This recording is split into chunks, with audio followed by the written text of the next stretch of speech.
Here we go, already into the first battle. I have to say I like these formats at least because we never have to wait for players to get ready. Um, but yeah, guys, this True is the that. first battle of the quarterfinals, Season 2. Aerocrastic's Vampire Counts versus Vicious Satsuma's Greenskins. And it's time to see who comes out on top. Once we do load in, you want to take over the Vampire Counts army for us? Because we all know Yeah, sure. Greenskins are mine.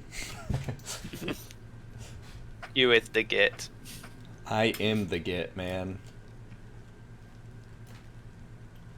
Oh boy. But yeah, Aerocrastic stepping in for El Halcon. I imagine that Vicious Satsuma probably had mixed emotions about that. Or probably not mixed, just probably like, oh, damn it. Yeah, Not that El Halcon isn't a great player, but Aerocrastic, we all know him. yeah. Right. Here we are. Do you know which factions Aerocrastic mains in? I know Vicious is hardcore greenskins all the way, but Evercrest. I don't entirely remember. I vaguely recall him liking his cavalry and chariots. hmm I vaguely recall him being very much a Bretonia player. Right, so here we go. The vampire counts. And we have 3 units of Black Knights. That's the first thing that comes to mind. Including Verrick's Reavers, the regiment of renown that regen. That's going to be that's an interesting pick, but I can see it working here. For the Lord, we have Manfred on a dragon with the Sword of Unholy Power, Fate of Buna, Invocation of Nehek, Raised Dead, as well as Master of the Black Arcs. So Manfred, bit of an interesting choice, but not too. I haven't seen Manfred too much. And then, as for the rest of it, we've got, I believe, I'm counting 5 zombies, 5 skeleton warriors, and is that 3? Or, yeah, 3 great weapon grave guard, as well as a Vargulf. And, ooh, Cryptoras. Yeah. It's kind of the army I'd expect to a degree.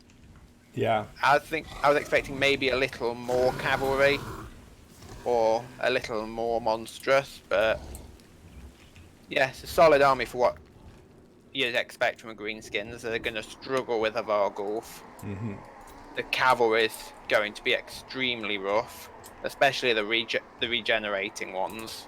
Yeah, absolutely. And I mean, well, let's go take a look to see what the Greenskins brought to try to deal with it. And, immediately up front, you're going to see the Orc Boy front line, backed up by what appears to be 3 Orc Air Boys, as well as the Rusty Airs. He's going to have 2 Black Orcs behind them, along with some nasty Skulkers and Trolls, with the 8 Peak Loonies and the Warlord's Boys.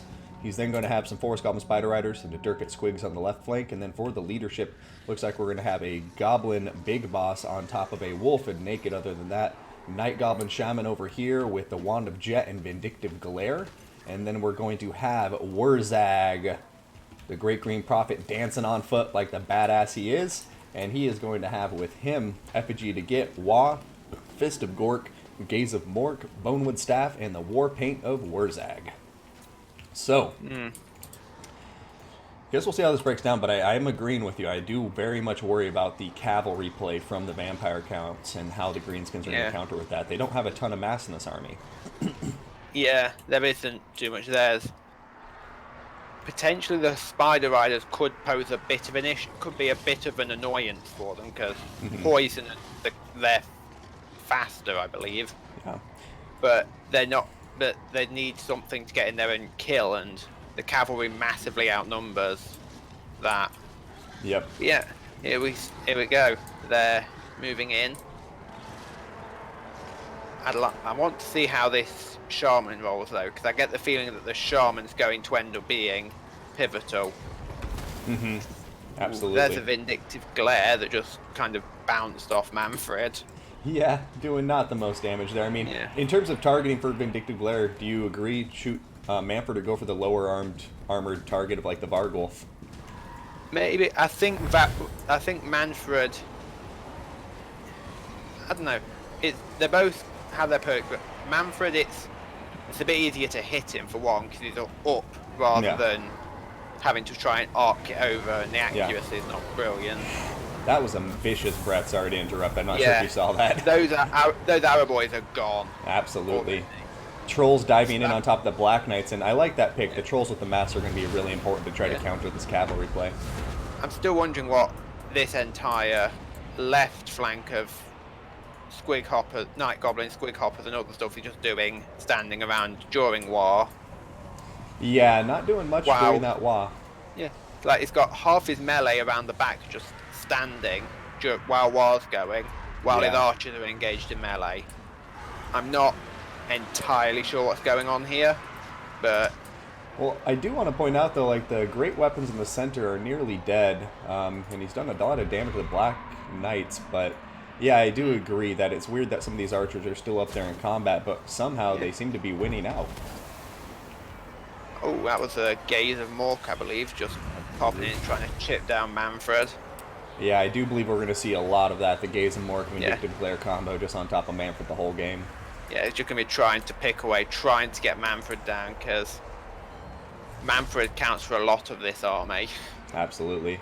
And back here, a lovely combo of the Night Goblin, the 8-Peak Loonies, and the Durkit Squigs getting on top of Black Knights. They're dishing out quite a lot of damage. Yeah. Yeah, but the Black Knights have the ability. Oh yeah, here they are hitting those archers. Yeah, in on the archers, hitting Wurzag on the way through for minimal. Have you seen an effigy go down yet, by the way, Iron Thunder? I haven't seen an effigy of I haven't seen an effigy pop. I've seen a Gaze of Mork, and that's about it. And then Vindictive Glare. This Vargulf is getting smacked about though. Oh yeah. It's already at half health. These just savage orc biggins not got the most bonus versus large. Yet another pop. Yep. Manfred diving in. Yeah, Manfred's diving in, trying to clean out the Black Orcs. But pretty obvious play there. But yeah, it's a good one. Yeah, Black I mean, Orcs are pretty much all that's left that can severely, like, if he gets the Black Orcs down, then there's not much left that's going to have too much trouble on the Graveguard. Yeah. Because there's nothing really to deal with the Graveguard after the Black Orcs are gone, and with the breath and that charge from the rear, it looks like the Black Orcs are pretty much dealt with. Yeah, some of them are rallying over here, but I think he's going to move over and mop them up pretty quickly, possibly with the Crypt Horrors. Yeah. Meanwhile, I can't see where the cavalry's gone to. I think the cavalry might have died. Yeah, and now the Greenskins are pulling back, and I love this decision from Vicious. Like, he's leaving some units in and pulling a bunch out. Yeah, pulling as much as he can out, I think. Yeah, and not letting them get nice blob situations for those huge invocation to Hex. So, we'll see as this mid-game sets up. Let the archers get a bit of space in so they can start firing. Just letting leadership build back up. Yep. Yeah, some infantry units there in reserve, and yeah, I think this is a beautiful play from him and absolutely necessary if he hopes to bring it back.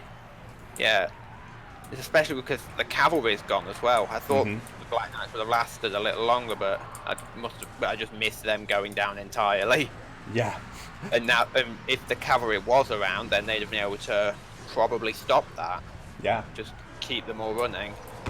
Well, and then you look at what's going on in the combat up on the front line. You know, you have an Unbreakable unit pinning all of those undead infantry in place, so the Vargulf and Manfred are, like, not able to proceed with the infantry because they're pinned in place right now, so... Yeah, though there is a skeleton warrior summon going down in the middle of the arrow boys, and Manfred's going straight for Wurzag. Yeah. I still haven't seen an effigy, so I nice smoke bomb. That was it. No, wait, that was a smoke bomb. I thought that was an effigy just going down there. Almost as good. I think there's going to be an effigy when the smoke bomb comes off. I'm thinking so too, and it looks like the Greenskins are starting to pull this into their favor. Effigy goes down on the Vargulf. Ooh, on the Vargulf. That could be a lot more painful. Yeah, because it has regeneration, and now it's getting hit by trolls.